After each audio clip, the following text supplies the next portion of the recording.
श्रीमते श्रीवराहमहादेशिकाय नमः। श्रीमते रङ्गरामानुजमहादेशिकाय नमः। श्रीमते वेदान्तरामानुजमहादेशिकाय नमः। श्रीमते निगमान्तमहादेशिकाय नमः। श्रीमते भगवते भाष्यकाराय महादेशिकाय नमः। श्रीमते वगुलभूषणमहागुरवे नमः। श्रीतरङ्गमहनन्दिनी हेमाब्जनायिका समेत श्रीदेवनाथ परब्रह्मणे नमः। श्री अलल्मेल मंगा नायिका समेत श्री श्रीनिवास परब्रह्मणे नमः। श्रीमान् वेंकटनाथार्य कवितार्किककेसरी वेदान्ताचार्यवर्यो मे सन्निधत्तां चदाहृति श्रीरन्दुधो पुलतिरुवेङ्कटमुडयान् पारन्दச் சொன்ன படமுடையுள் ஓரொன்று தானே யமயாதோ தாரணியல் வாழ்வார்க்கு வானேரப்போ மடவும் வாழ்வு. ஸ்ரீமதே நிகமாந்த மகாதேசிகாய நமஹ. ஆஸ்திகாள் ரொம்ப அற்புதமான ஒரு கிரந்தமான தயாசதகத்தையும் அனுபவிச்சுருக்கா. பரமகிருபமன்ய சுவாமி தேசிகன் திருவேங்கடமுடையானுடைய ஒரு குணத்தை கையில் எடுத்து தயை குணென்ற குணத்தை தான் ஸ்வீகரித்து அந்த தயாதேவி எம்பெருமானை தொழுகின்ற ஆஸ்திகாளுக்கு எவ்வண்ணமெல்லாம் அனுகிரகம் பண்ணுறாள்னு காட்டின் வர சோகங்களிலே எம்பெருமானை விட்டு தள்ளி இருக்கக்கூடியவாளுக்கு கூட தானே ஒரு தோணியாக இருந்து கொண்டு அவ சம்சாரக்கடலை கடந்து ஆச்சாரியால் என்ற மாலுமிகளை கொண்டு நல்ல கயிறு கட்டி இழுத்து வந்து திருமலையிலே மோதும்படியாக பண்ணுகிறாள். அதனால் திருமலையில் ஏறுவதற்கு ஒரு உபாயம், ஒரு புருஷகார பூத்தையாக இந்த தயா பிராட்டி இருக்காள் அப்படின்ட்டு சுவாமி தேசிகன் கீழ் ஸ்லோகத்திலே 38வது ஸ்லோகத்தை அற்புதமாக சாதித்தார். பல்வேறு ஆச்சாரர்களாகிய மாலுமிகள் இருக்கா. நல்ல பக்தியான கயிறு கட்டி சரணாகதி என்ற கயிறை கட்டி இழுத்து கொண்டு அந்த தயாதேவி என்ற படகிலே ஏற்றி ஜீவாத்மாக்களை திருமலையிலே கொண்டு சேர்ப்பிக்கிறாள். அப்படி என்பதானது இந்த 38வது ஸ்லோகத்தை பவஜலதி கதானாம் போதபாத்ரி பவித்ரின்னு சொன்னார். பரிகத விஷசைலம் பாரம் ஆரோபயந்தின்னு பாரம் ஆரோபயந்தி அதில் ஏற்றி விட்டார். அந்த பெரிய பாரத்தை தயாதேவி நீக்கி சம்சாரம் என்ற பாரத்தை நீக்கி ஆரோபயந்தினா மேலே ஏற்றி விட்டால் திருமலையிலே அப்படின்னு சொல்கிறார். இன்றைய ஸ்லோகமானது அந்த 39வது ஸ்லோகம் இன்றைக்கி பார்க்கணும். பரிமித பலசங்காதிர் பாணிதக்கிம் பசானாக நிகம விபணி மத்தியே நித்யமுத்தானுஷங்கம்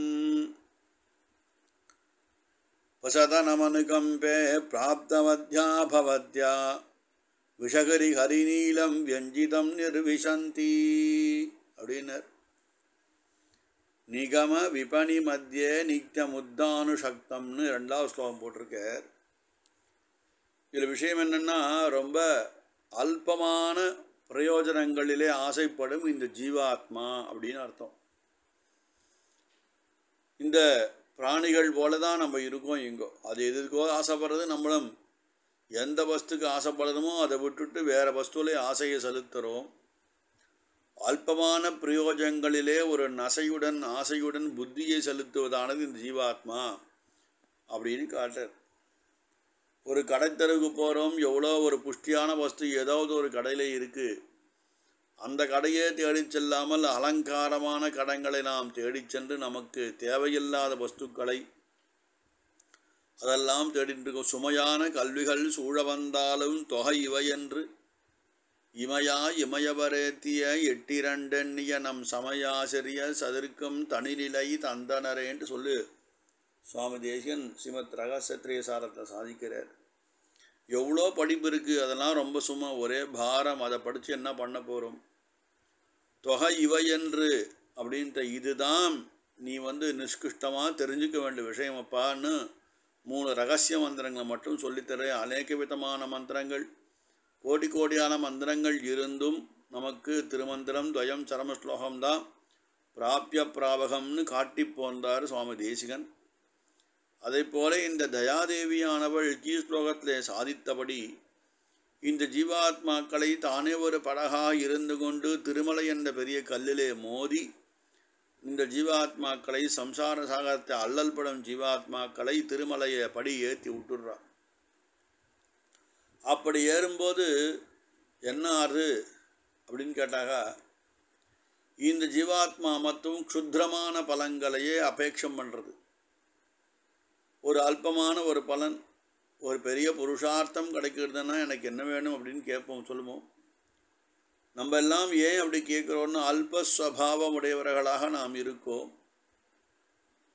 அவள் வேதமாகிய வெறுப்பே வேதமாக நிற்கிறதுன்னா வேதத்தின் பொருளாக எம்பெருமான் இருக்குன்னு சொன்னால், வேத வெறுப்பிலேயும் வேதத்திலேயும் திளைத்தும் ஒரு பாக்கியம் நமக்கு கிடைச்சும் அந்த எம்பெருமானுடைய திருவடியை தொடாமல் நாம் ரொம்ப அல்பமானது, எனக்கு ஒரு புத்திரனை கொடு, புத்திரிய கொடு, எனக்கு ஒரு இடம் வேண்டும், பூராஜ்யம் வேண்டும், பூமி ராஜ்யம் வேண்டும், ஒரு செல்வம் வேண்டும், பணம் வேண்டும், அரசாங்கத்தை ஒரு பதவி வேண்டும், சொர்க்கம் என்ற பலம் வேண்டும், பசுபுத்திராதிகள் வேண்டும் என்று ஒரு காமயுஷ்டி மூலமாக சொர்க்ககாமோ யஜயதே என்ற ரீதியிலே எல்லாம் ஒரு அல்பமான பலத்துக்கு ஒரு நிரந்தரம் இல்லாத ஒரு பலனுக்கோசரம் ஆசைப்பட்டுண்டு நம்ம எல்லாம் திருமலையிலே வந்தும் எம்பெருமான் வாசம் செய்கின்ற ஸ்தலத்திலே வந்தும் ஒரு அல்பமான ஒரு வியாஜத்துக்கெல்லாம் நாம் ஆசைப்பட்டுருக்கோம்னு தேசிகன் இங்கே சொல்கிறார். அதுதான் நிகம விபணி மத்தியே நித்தியமுத்தானுஷக்கம் அப்படின்னு. வேதம் அநேக விதமான விஷயங்களை சொல்கிறது நமக்கு. வேதம் திரைகுண்ட விஷயம்னு கீதையில் பெருமாள் சாதிக்கிறார். இந்த வேத வெற்பிலே போயிட்டு இந்த பிராட்டி இத்தனை ஜீவாத்மாவை ஏற்றி விட்டுருக்காளே, ஆனால் அதெல்லாம் அந்த திருமலையின் பெருமையை தெரியாமல், திருவேங்கடத்தானின் பெருமையை அறிந்து கொள்ளாமல் அல்பமான ஒரு க்ஷுத்ர பலத்துக்கு ஆசைப்பட்டுருக்கேன்னு நொந்து போகிற சுவாமி தேசிகன். அல்பஸ்வபாவமுடையவர்களான இந்த ஜீவாத்மா மொத்தமும் ஒரு வேத வெற்பிலே ஏறு நின்றாலும் மனசு என்ன பண்ணுறதுன்னா, எனக்கு பசுபுத்திராதிகளை கொடு, நல்ல தேக ஆரோக்கியத்தை கொடு, ராஜ்யத்தை கொடு, மழையை கொடு, செல்வத்தை கொடுன்னு தான் போய் கேட்டுருக்கா. எது ஒரு சாஸ்வதமான பலமோ, எது ஒரு புருஷார்த்தமோ ஜீவாத்மாவுக்கு, அந்த சாஸ்வதமான பலத்தை நோக்கி இந்த ஜீவாத்மாக்கள் போவதில்லைன்னு சாய்க்கிறார்.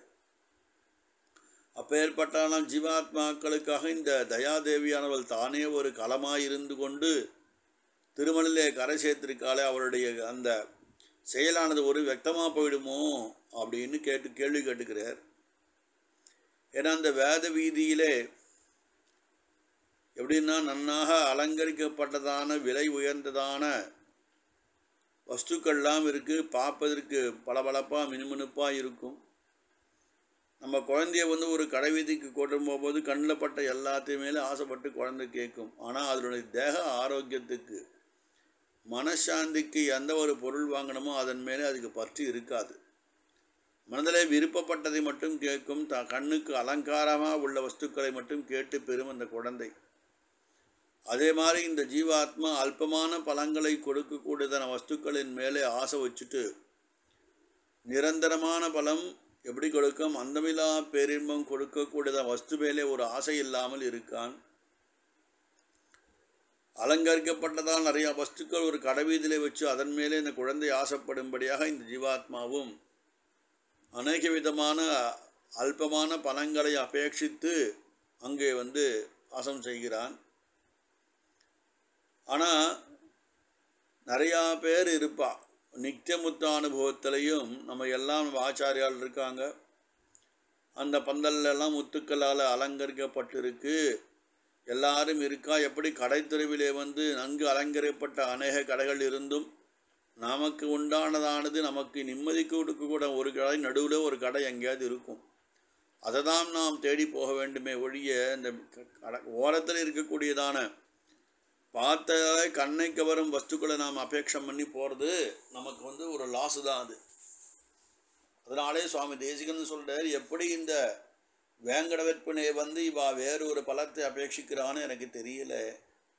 அப்பேற்பட்டதான அந்த ஜீவாத்மாக்களெல்லாம் எம்பெருமானை தவிர்த்து சுற்ற பலங்களையே நாடுகிறார்கள்.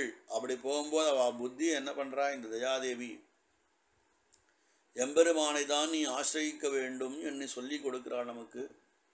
எத்தனையோ விஷயங்களை ஆச்சாரியாள்லாம் சொன்னால், வணங்கும் துறைகள் பலபலவாக்கி மதிவிகற்பால் பிணங்கும் சமயம் பலபலவாக்கி அவையவைதோர் அணங்கும் பலபலவாக்கி நின்மூர்த்தி பரப்பி வைத்தாய் இணங்கு நின்னோரையெல்லாம் நின்கண் வேட்கை எழுவிப்பனேன்னு சுவாமி நம்மாழ்வார் திருவிருத்தத்தில் அற்புதமாக சாய்ச்சிருக்கார். எத்தனையோ அந்த சாஸ்திரங்கள் கொடுக்கிறான். எத்தனையோ துறைகள் வணங்கும் துறைகளாகிய மதங்களை கொடுத்துட்டு சன்னதிகளை கொடுக்கிறான். இது எல்லாம் இருந்தும் எல்லாத்துக்கும் பெரிய புருஷார்த்தமான ஸ்ரீவைகுண்டத்தை கொடுக்கக்கூடியவன் ஒருவனே சிவன் நாராயணனே. அவனை அறிந்து நாம் நாட வேண்டும். எந்தெந்த மதங்களுக்கு போலாலும் சாக்கியங்கற்றோம் சைனங்கற்றோம் என்று சென்று நாராயணன் பரன் நாம் அவனுக்கு நிலையடியோம். நாராயணன் படைத்தான் நான்முகனுக்கு ஏரா சிவன் பிறந்தால் சொன்னும் சொல் என்னும்படியாக திருமழிப்பிரான சுவாமி தேசிகன் நமக்கு சாட்சிருக்கா. அப்படி திருமலையில் அநேக விதமான விஷயங்கள் கண்ணுக்கு புலப்பட்டாலும் திருவேங்கடமுடையான் என்ற ஒரு நீல மணி ரத்னம் இருக்கே, விஷகிரி ஹரிநீலம் வியஞ்சிதம் நிர்விசந்தி, இப்பேற்பட்டதான இந்திரநீல மணி அதை போலே உள்ள எம்பெருமான் மரகதமோ மழைமுகிலோ என்கின்றாளால் அப்படின்னர் கலியன். சிலையிலங்கம் 8ஆம் பத்து திருக்கண்ணபுரம் பாசுரத்தில் மரகதமோ மழைமுகிலோன்னு சாதிக்கிறேன். இப்பேற்பட்டதான மரகதத்தையான இந்திரநீல மணியைப் போல் உள்ள எம்பெருமான் இந்த ஜீவாக்களெல்லாம் அல்லல் பட்டு தங்களுக்கு அல்பமான பலத்தை நாடி செல்றது. அதுங்களுக்கு உண்டான நீ அங்கே போவானா இங்கே போங்கோன்னு இந்த நமக்கு ஏற்றபடி நீ அலையும் இடத்துல உனக்கு ஏற்ற வஸ்து அங்கே ஒன்றும் இல்லை, அங்கே போனால் நீ ஏமாந்து போயிடுவே.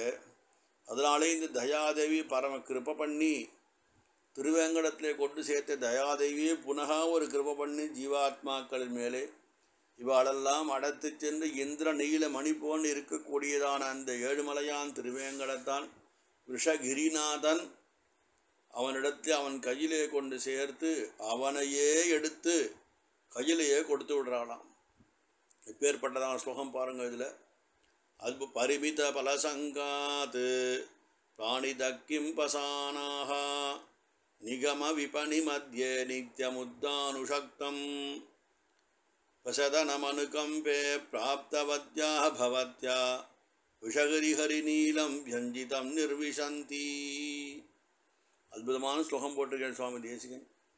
தயாதேவே திருவேங்கடமுடையானை கையில் எடுத்து கொண்டு கொடுத்துட்றா சுவாமி கையில். ஏன்னா இப்படி அந்த வரையாகிய மலை மேல் இருக்கக்கூடிய மரதகம் அதுபோல எம்பெருமான் இருக்கான். இந்த ஸ்லோகத்தில் ரொம்ப அற்புதமான விஷயம் காட்டப்பட்டிருக்கு. நம்ம பல பலங்களை தேடி போகிறோம். நமக்கு உண்டான பலம் நாம் தேடும் ஒரு கற்பக விருட்சம் எங்கே இருக்குது அப்படின்னாக்கா, கற்பக விருட்சமானது சாக்ஷாத்து அந்த திருவேங்கடமுடையான். இப்படி திருவேங்கடமுடையானே தான் நாம் நாடி செல்ல வேண்டும். அப்படின்னா அங்கே திருவேங்கடமுடையானே நம்ம கையில் கொடுத்துட்றான்னா அவனுடைய திருவடியே நமக்கு பிராபிய பிராபம்னு நாம் தெரிஞ்சுக்கிறோம். வேறு தேவதைகளை உபாசிக்காமல் வேறு விஷயத்தை நாடி செல்லாமல் காமியமான வஸ்துக்களை நாம் நாடி செல்லாமல் சாஸ்வதமான பலனை கொடுக்கக்கூடியவனான புருஷார்த்தத்தை அளிக்கக்கூடியவனான சாக்ஷாத் திருவேங்கடமுடையான் திருவடி ஒன்றையே உபாயமாக பற்ற வேண்டும் அப்படின்னு காட்டுறதுக்கோசம் இந்த தயாதேவியை திருவேங்கடமுடையானே நம்மள்கிட்ட கொடுத்துட்றா. இப்படி புருஷார்த்தத்தை கொடுக்க பிரதம தலைவன் நம்மகிடத்தில் இருக்கும்போது நமக்கு ஒரு கவலையும் இல்லையே, அல்பமான ஒரு புருஷார்த்தத்தை தேடி நாம் செல்ல வேண்டுவதில்லைன்னு சொல்லி சுவாமி தேசிகன் அந்த தயாதேவியனுடையான கருணையை நமக்கு அற்புதமாக காட்டி கொடுக்குற இந்த இடத்துல. அதனாலே நீலரத்னம் போன்ற ஒரு தெளிந்ததான ஒரு வஸ்து அந்த திருவேங்கடமுடையான் என்ற வஸ்து அனுபவிப்பதற்கு நமக்கெல்லாம் கொடுக்க இத்தர முத்துக்களோ மணிகளோ நமக்கு தேவையில்லை. வைகுண்டம் போனாலும் கைங்கரியமானது என்னன்னா எம்பெருமானுக்குத்தான். அங்கே எத்தனையோ ஆச்சாரிய புருஷால் கூட இருந்தாலும் சதா பஷ்யந்து சூரேகா என்று எல்லாரையும் எம்பெருமானை சேவிச்சுட்ருக்கும் காலத்தை நமக்கு பிடித்த கைங்கரத்தை எம்பெருமான் ஒருவனுக்கும் பிராட்டி சகதனான எம்பெருமான் ஒருவனுக்கே நாம் தாசபூதர்கள் என்ற அந்த புத்தியை செலுத்தி அந்த முக்த தசையிலேயும் எம்பெருமான் கைங்கரமே பிராபிய பிராபகமாக இருக்கக்கூடியதுன்னு காட்டுற சூத்தகமாக சுவாமி தேசிகன் இங்கே. அதனால் இந்திரநீலம் போல இருக்கக்கூடியதுனா திருவேங்கடமுடையான் திருவடிக்கே கைங்கரியம் ஏற்றது. அவன் அந்த வரமேலே மரதகம் போல எம்பெருமான் இருக்கான். அப்படி அவனையே நமக்கு கொடுப்பது யாருன்னு கேட்டால் தயாதேவின்னு சொல்லி இந்த ஸ்லோகத்தை சுவாமி தேசிகன் தலை கட்டுகிறார்.